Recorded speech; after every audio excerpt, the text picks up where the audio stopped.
So we've had this 2019 Aston Martin in for some PPF repairs. A lot of the car was PPF'd elsewhere. It's come to us for us to redo some of those areas. So we've done that. We've also added a ceramic coating on top of the PPF, and we gave the car full interior detail. Take a look at the process and how we do it.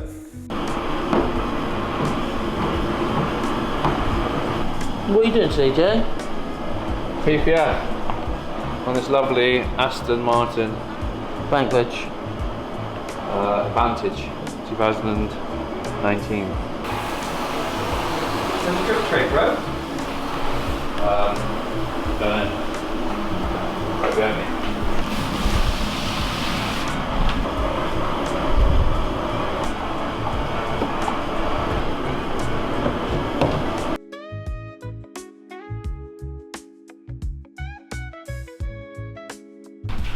I want to sit on the PPF.